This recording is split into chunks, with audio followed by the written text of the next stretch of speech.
শ্রীকান্ত প্রথম পর্ব, আলোচনার চতুর্থ পর্ব।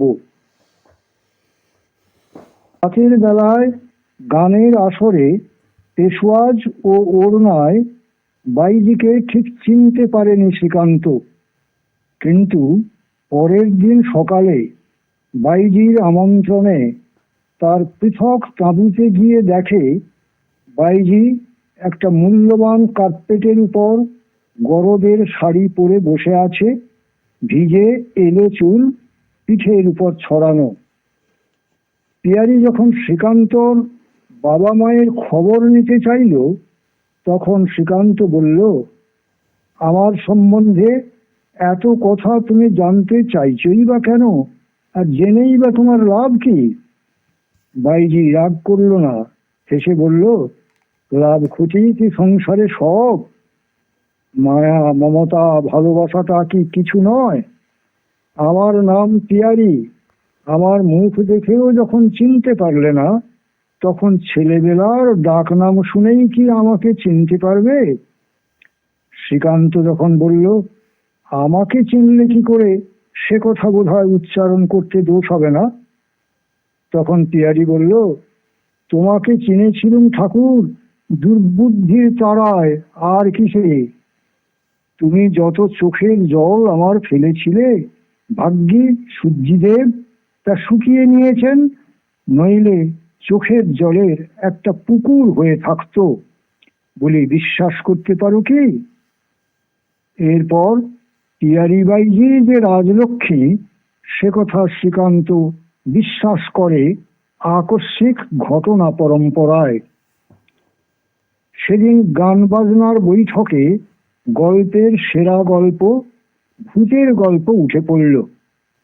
গ্রামেরই একজন হিন্দুস্থানি প্রবীণ ভদ্রলোক বললেন, সেখানকার মহাশ্মশানে ঘোর অমাবস্যার রাত্রে শ্মশানচারী প্রেতাত্মাকে শুধু যে চোখে দেখা যায় তাই নয়, তার কণ্ঠস্বর শোনা যায় এবং ইচ্ছা করলে তার সঙ্গে কথাবার্তা পর্যন্ত বলা যায়।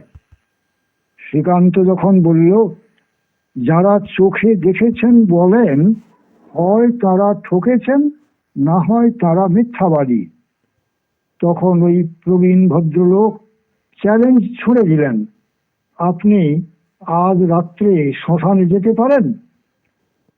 শ্রীকান্ত সেই চ্যালেঞ্জ গ্রহণ করল, কারণ বহুদিনের অভিজ্ঞতায় সে জেনেছিল এ সকল যুক্তিতর্কের ব্যাপার নয়, সংস্কার। বুদ্ধি দিয়ে যারা একেবারেই মানে না, তারাও ভয়ের জায়গায় এসে পড়লে মূর্ছা যায়।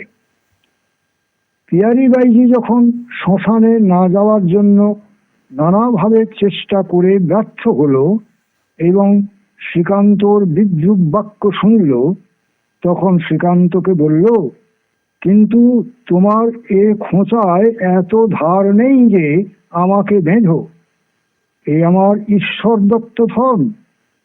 যখন সংসারের ভালো মন্দ জ্ঞান পর্যন্ত হয়নি, তখনকার, আজকের নয়। শ্রীকান্ত পিয়ারি বাইজির কাতর অনুনয় উপেক্ষা করে অমাবস্যার রাত্রে মহাশ্মশানে উপস্থিত হয়ে যে প্রত্যক্ষ অভিজ্ঞতার বর্ণনা দিয়েছে, তাতে শিহরিত হতে হয়। শ্মশানে শিশুর কান্নার শব্দ শুনে শ্রীকান্ত বলেছে, সে যে মানব শিশু নয়, শকুন শিশু, অন্ধকারে মাকে দেখিতে না পাইয়া কাঁদিতেছে, না জানিলে কাহারও সাধ্য নাই এ কথা ঠাহর করিয়া বলে। আবার শ্মশানে দীর্ঘশ্বাসের কথায় শ্রীকান্ত জানায়, অনেকেই হয়তো জানে না, মরার মাথার ভিতর দিয়া বাতাস বহিলে ঠিক দীর্ঘশ্বাস ফেলা গোছের শব্দ হয়। দেখিতে দেখিতে আশেপাশে সুমুখে পিছনে দীর্ঘশ্বাসের যেন ছড়াছড়ি পড়িয়া গেল। আশেপাশে হা হুতাশ ও দীর্ঘশ্বাস ক্রমাগতই যেন হাতের কাছে ঘেঁষিয়া আসিতে লাগিল। কানের উপর তেমনি কনকনে ঠান্ডা নিঃশ্বাসের বিরাম নাই। এইটাই সর্বাপেক্ষা আমাকে অবশ করিয়া আনিতে লাগিল। মনে হইতে লাগিল সমস্ত প্রেত লোকের ঠান্ডা হাওয়া যেন এই গহ্বরটা দিয়াই বহিয়া আসিয়া আমার গায়ে লাগিতেছে। রাত যখন 3টে বাজে তখন পিয়ারি বাইজির নির্দেশে তার খাস ভৃত্য রতন এবং আরো 3জন লোক গোটা 2 লণ্ঠন ও লাঠি সোঁটা হাতে করে এসে শ্রীকান্তকে শ্মশান থেকে তার তাঁবুতে পৌঁছে দিল। পরের দিন রাত্রে যেন নিজেরই অজ্ঞাতে শ্রীকান্ত আবার এসে উপস্থিত হলো সেই মহাশ্মশানে। শ্রীকান্ত অনুভব করল রাত্রির যে একটা রূপ আছে ইহা যেন আজ এই প্রথম চোখে পড়িল। চাহিয়া দেখি অন্তহীন কালো আকাশ তলে পৃথিবী জোড়া আসন করিয়া গভীর রাত্রি নিমীলিত চক্ষে ধ্যানে বসিয়াছে, আর সমস্ত বিশ্ব চরাচর মুখ বুজিয়া নিঃশ্বাস রুদ্ধ করিয়া অত্যন্ত সাবধানে স্তব্ধ হইয়া সেই অটল শান্তি রক্ষা করিতেছে। হঠাৎ চোখের উপর যেন সৌন্দর্যের তরঙ্গ খেলিয়া গেল।